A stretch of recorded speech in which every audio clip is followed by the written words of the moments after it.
What's up, YouTube? It's your boy Josh Reese at it again with another video about how I visited the optometrist for the first time.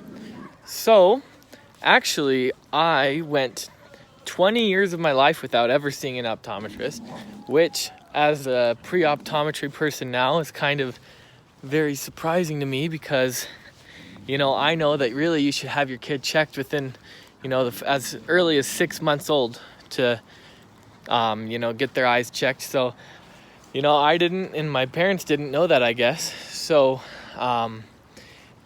it wasn't until I was 20 years old on my own that I got my eyes checked by an optometrist for the first time. Now, when you go to the, physicians for a physical, things like that, they would, do the 20/20 test where they see what font size you can read at 20 feet. But I had never actually visited an optometrist. Now,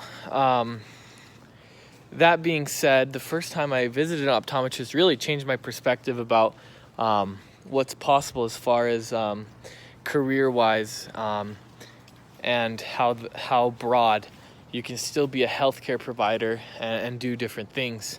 So, right.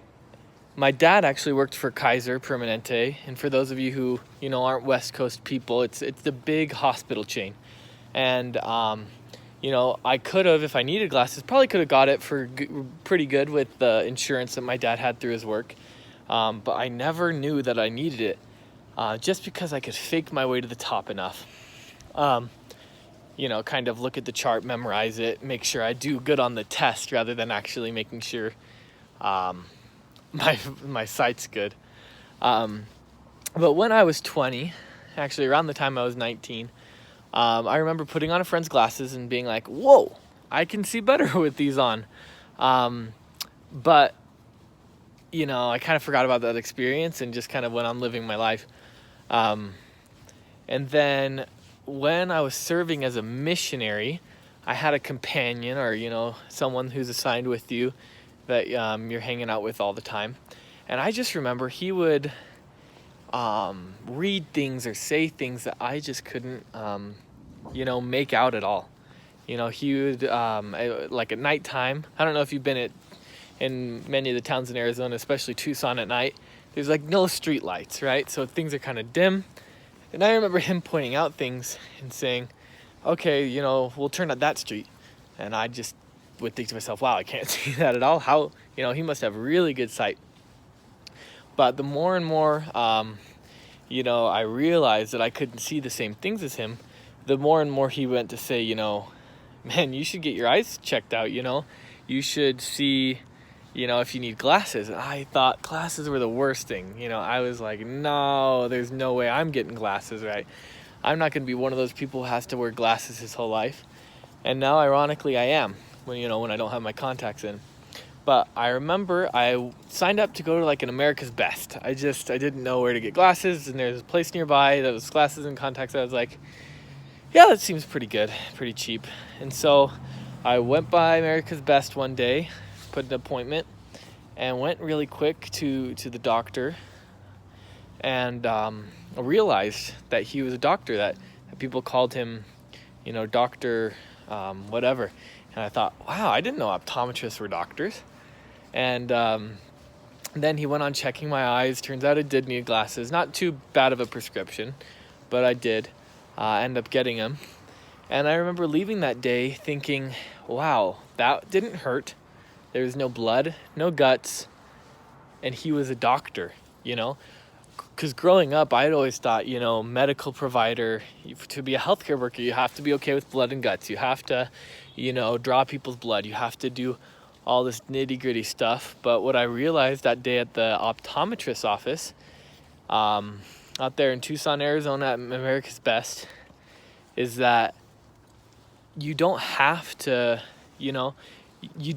compromise with that to be a healthcare worker. You can still have the life you want, be a healthcare worker, and provide meaningful, life-changing care to someone without, doing surgery.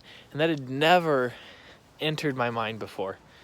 I always thought ER workers, hospitals, right?